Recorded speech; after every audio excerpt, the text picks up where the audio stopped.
Hey everybody, it's Scott Steed with winnersandwhiners.com coming to you from the T-Train studio on the expansive first floor of the Winners and Winers Sports and Entertainment Complex to bring you today's Deep 3. As always, if you would be so kind, you like what we're doing, take just a second, click the old thumbs up. It gives us all a warm, fuzzy feeling and let us know that you're digging what we are putting out there. And of course, if you haven't done so already, please get yourself subscribed to our YouTube channel. Just click on the rectangle, then click the bell. You get notified each and every time we put up brand new content. Spoiler alert, might want to have your phone on silent about 3, 4 o'clock in the morning if you don't want to get constant notifications, because we do put a lot of content up there in what you folks would call the middle of the night. And of course, most importantly, we want to know what you're playing, man. How are you guys doing out there? You riding the deep 3? You tailing? You fading? And I know you got stuff cooked up on your own. Tell you what, put your best 5 picks up there. We'll grade them. You get them right, we'll give you the shout out. You get enough of them right, just like T-Train, you will be our capper of the day. And hey, you want to put more than 5 up there, feel free to do it. Help out your fellow handicappers and bettors. But we will just grade the first 5, so make sure your first 5 are your best 5. Alrighty. And of course, don't forget to check out winnersandwhiners.com, statsalt.com. Man, there's a great resource this time of year as you look at all those little down the card conference tournaments. These guys, we got some small ball experts over there, and you will definitely want to stop by and check out their thoughts on the conference tournaments, as well as some of those big games in the conferences where they haven't started playing their conference tournament till next week. So check out winnersandwhiners.com and statsalt.com. Every game, every day, always a free for those 2 sites. All right. Well, we'll take a look and do the post-mortem on our picks. Yesterday we went 1 and 2 on the deep 3, and it's time. It's time we're going to have to permanently break up with the Akron Zips. You know, we came back to them. We went out. We had a great date, and we even maybe even got a little lucky that night. But that is over. Our relationship is over. It has ended. We are moving on, and I think it's time we both see other teams. The Akron Zips, just the offense couldn't stop scoring, and they were good enough to let Kent State continue to score as well, as that one went over the total. Same thing happened in the Orlando-Minnesota game. The Minnesota Timberwolves said, we're not that good, but we would appreciate it if you just come in and hang about $140 on us. So their defense was absolutely dreadful as well, as we played against every trend in the book. Thought we knew a little something, trying to make a hero play, and nope, we tripped on our cape and fell right off the building. We were not faster than a speeding bullet. We were not more powerful than a locomotive. We were tumbling and losing that one. However, we did right the ship for the nightcap, as that game went kind of like I thought it would. For 1 out of 3, that's not bad. Yes, that is bad. Sorry. The Milwaukee Bucks, Los Angeles Lakers, that the under did cash there, as they basically struggled from 3. That was the difference in this one. Defenses did play very well. They did have the intensity turned up a notch, and if this is indeed hashtag finals preview, this it'll be a fun series, as these teams kind of went at it there last night. So 1 and 2 we go on the deep 3. We go 2 and 2 on the premium side. We have the the VMI Samford over. We have the Yale Dartmouth over. Woohoo! No sweat. That's why I had to chuckle when I saw Carrot post his play. I'm like, well, we're screwed now. Kind of the same way he does when I see one of my picks that he agrees with. But we both won, and I know some of you did as well. So congratulations. And didn't do so good on our other 2. We had Belmont, and Belmont trying to cover 13, had an 18-point lead with a minute 40 left. And stop me if you've heard this song before. They couldn't get it done. Couldn't get it done. Turned the ball over, gave up 3-pointers. The kind of shit you got to do to lose in that situation. And Radford, number 1 seed, conference tournament, playing on their home floor. It all lays out in front of them for an NCAA bid, and they absolutely shite the bed, as they just lost outright. Not only did they lose outright, they did not cover the number in that one. So moving on we go. Let's take a look in the ACC first, the SEC first, as the Kentucky Wildcats travel to take on the Florida Gators, and we're pretty excited about that one, because the Kentucky Wildcats, a lot of the feeling out there is that Calipari is going to take his foot off the gas for this one. First place is locked up. They don't really have a ton to play for. You know what? I'm not so sure. I think the Cats want to get that taste of the Tennessee meltdown out of their mouths, and this could be a good matchup for them.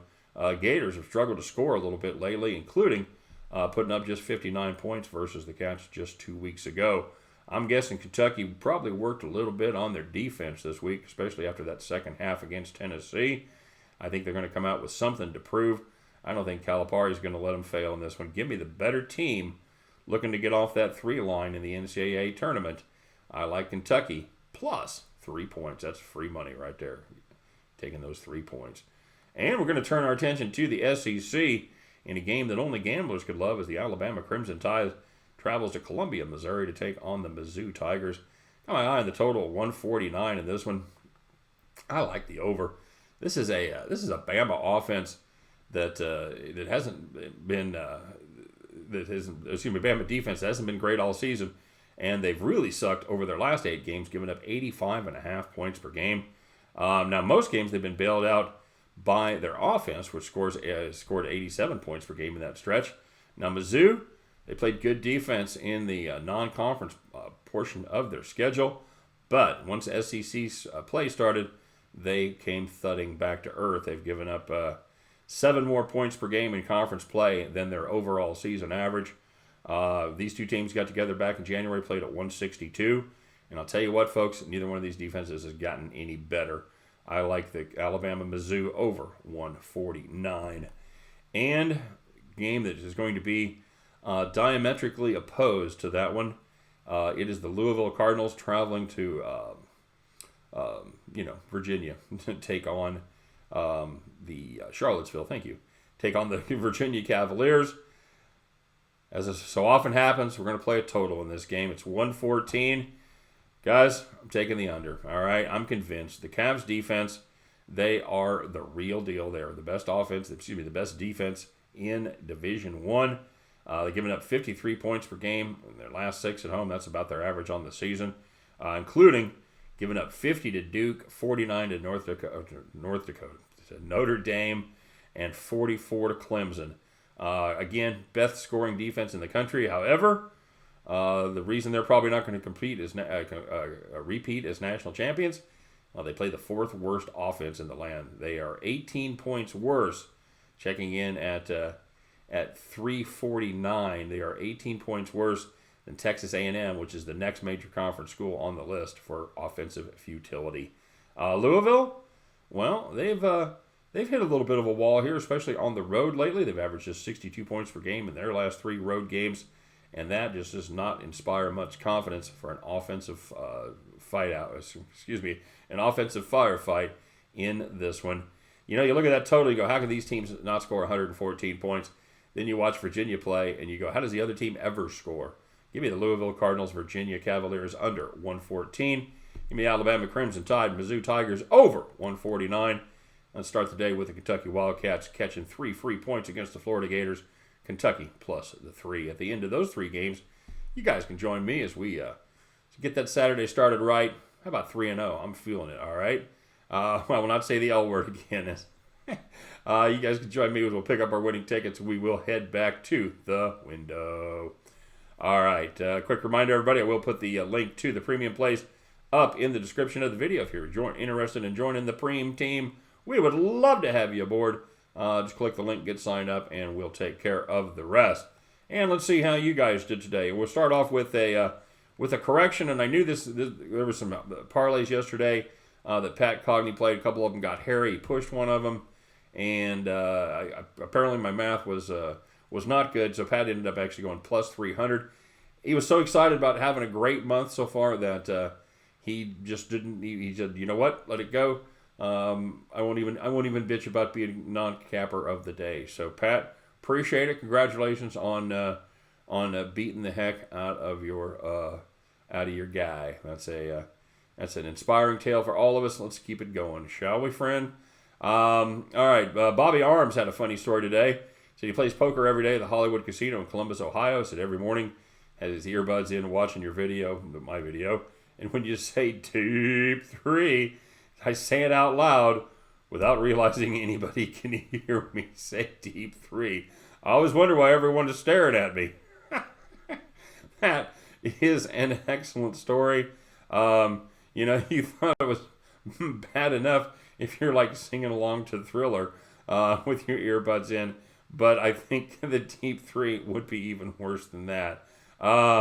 Excellent story, Bobby. Thanks.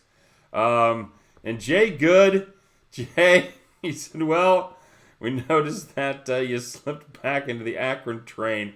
Worked out well the other day, hoping it works well tonight. Or we will have to do an aggressive intervention.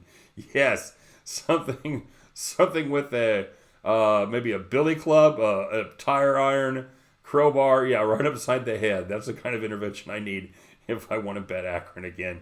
I have to get my son to get the whole family together to talk about how the Zips and how you've ruined their lives. Friends don't let friends bet the Zips. No shit. Jay, that made me laugh very much. And Christian Costa, I had to put it down. I said, I can't believe I'm doing this, but I'm taking a ride on the Akron train with you. Sorry, buddy. He said, let's Thelma and Louise it. Yeah, no shit. Except in this movie, we got to see the car land, and it wasn't pretty. Spoiler alert, they didn't survive. Sorry, Christian. Oh, and Max MMA 93, we're going to give a little retro shout out. He said he cashed Man U yesterday on the money line, plus he had Ohio State plus 2.5. And the NHL, he had Philly and Penguins on the money line, went 2-0 on those. So Max MMA 93, congratulations, my friend. Very, very well done. And let's see how everybody did today. All right, we've got our perfect attendance as our reigning champion. T-Train did not a little bit off the tracks there today. Derek Saunders, Pat Cogney, and Hammer and Hank. But we did have some money makers out there, including Kent P going 2-1 plus 35. Gerald Miner 3-2 plus 80. Mr. Gut Feeling A 3-2 plus 80. Corgi Small 3-1-1 plus 190. But often takes a clean sheet to win it, and today was no exception as Derek Alota goes 3-0 plus 300. Derek also has a couple of UFC plays for tonight. We'll see how that goes, but I know yesterday went pretty darn well, 3-0 plus 300. Derek Alota, you, my friend, are our capper of the day. Well done indeed. As for the rest of you, well, let's go out there and have a little fun, make a little money. It's Saturday. Hey, maybe even say hi to the family. Conference tournaments are going to be firing up here. You may not see them much, so maybe even have a little break bread with the family and make sure that they know who you are. Maybe take some selfies or something like that so they'll remember you for the next couple of weeks, all right? And we'll meet back here tomorrow. We'll do what we always do. We'll bitch about our bad beats, and we'll brag about those fat stacks, and then it'll be Sunday. Got more basketball action. Where would you rather be than right here? We'll just fire it up, and we'll do it all again, all right? You guys have a great day. Like I said, fun, money, and, beating the bookie as a nice little bonus thrown in, all right? You guys, as always, thanks for watching. Couldn't do it without you, and I'll be looking for you back at the window, all right? Take care, everyone. Bye-bye.